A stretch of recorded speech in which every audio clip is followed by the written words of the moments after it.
All right, I'm going to give you a little banking lesson here, a lesson you're not going to get anywhere else.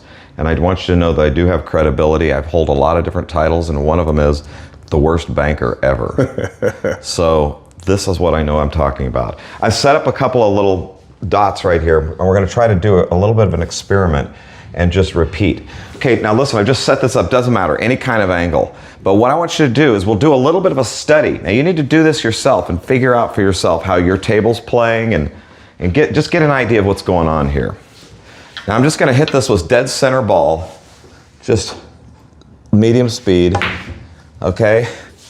And look, we hit the rail right about right there, okay? Now I'm going to set these back up. Now I'm going to use a lot of inside English and still try to hit it pretty square and look where I hit the rail. I hit the rail all the way over here. All right, now the balls are in the exact same place. That's the difference between center ball and inside English. Look, if I hit outside English, I'm trying to hit again just as square as I can. Look at how wide that goes. I'm going to put it right there. Now this is the difference between hitting center ball, choking it up with a lot of inside English, and putting outside English. The balls are exactly the same, in the same place. Now this variance is going to happen also depending on how hard you hit the balls. If I just blast one, look at how much it shortens up. It hit right in here. We already hit one soft. And look at how much wider it goes hitting it soft. Now this one I hit kind of medium. This one I hit even softer and went a little bit wider. So this is what you need to do. You need to experiment. Just set the balls up, try to get the same, put them in the same place, and see how much wide a variance there is based on how you hit the ball. Based on the speed, inside English, outside English, no English, draw is different, follow is different. Now why am I saying all of this? Because all the banking lessons that you're going to learn are going to tell you how to calculate this, and this means you're into the perfect angle, and this is how this bank works. If you don't hit the cue ball precisely, your system doesn't mean anything. I can hit the rail, I'm hitting the rail right there with outside English and making the ball. So where you're aiming is worthless if you're not hitting the cue ball exactly where you want to hit. I played a couple months ago, I had the fun, which I've done many times, of playing with Nick Varner, one of the world's greatest bankers, and he wanted to play bank pool. Huh. And I asked him, you know how many games of bank pool I've played in my life? 0.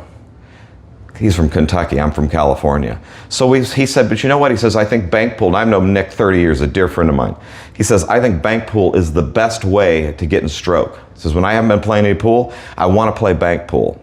And the reason is because you have to hit the cue ball so precisely. Oh. If you put any spin on the ball, your air is doubled. So if you're just shooting a ball straight in the pocket, and you know we're shooting this shot right here, I put a little English on it accidentally, and I go to that side of the pocket or that side of the pocket, you get away with it. Playing bank pool, banking balls, if you're off a little bit, your margin is doubled. Wow. So what he's saying is, he gets him to hit center ball, gets him to hit the cue, start getting the cue ball really, really accurately. And that's what gets him in stroke.